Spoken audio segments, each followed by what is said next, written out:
International monetary fund ने पाकिस्तान के लिए 7 अरब डॉलर के कर्जे का ऐलान कर दिया है, अप्रूवल कर दिया है। इसके बाद पाकिस्तान में रियल एस्टेट पे क्या इम्पैक्ट होगा एंड ओवरऑल इसका बिजनेस पे क्या इम्पैक्ट होगा।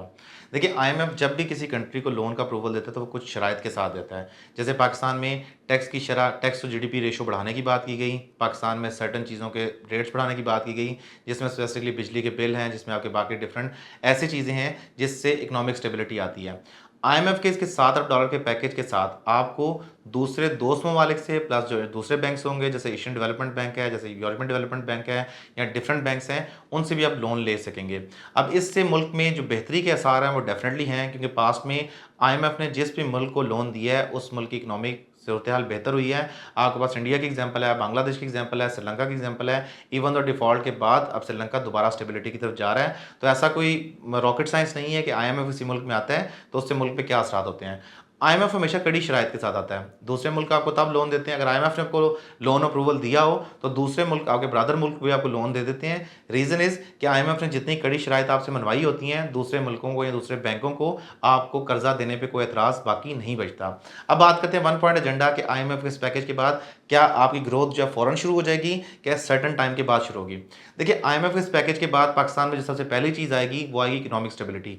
अभी तक पाकिस्तान जो है वो इकोनॉमिकली स्टेबल नहीं है। पिछले 2 ढाई साल से पाकिस्तान के आपने अप्स एंड डाउन देखे हैं, कहाँ पे डॉलर 150 का था, कहाँ डॉलर आपको 280 रुपये पे खड़ा हुआ है। तो ये जो अप्स एंड डाउन आए हैं पिछले 2 ढाई साल के दौरान आए हैं।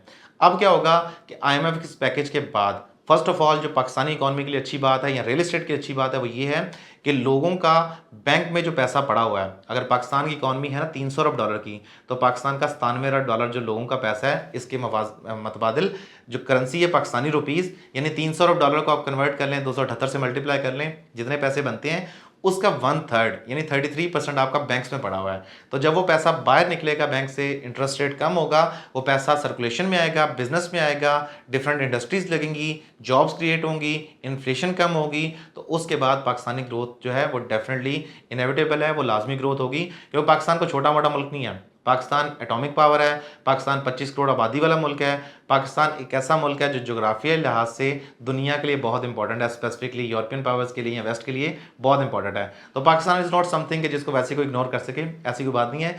हाँ, अब इस आईएमएफ के बाद जो आवाम के ऊपर प्रेशर आएगा वो क्या होगा। देखिए, आवाम के ऊपर प्रेशर जो आएगा वो यही आएगा कि आपके बिजली के बिल जो है मज़ीद बढ़ सकते हैं, आपकी जो डिफरेंट टैक्सेस की स्लैब्स हैं वो बढ़ सकती हैं, और गवर्नमेंट ने एक नई अनाउंसमेंट की है, मैं बाद में कोई सेपरेट वीडियो बना दूंगा, कि आपकी टैक्स जो है वो अभी सिर्फ फाइलर और नॉन फाइलर नहीं रहेगा, अभी सिर्फ फाइलर है, नॉन फाइलर नाम की कोई चीज़ नहीं है। अब गवर्नमेंट कुछ पाबंदियां लगाने जा रही है, हम बाद में बात करेंगे।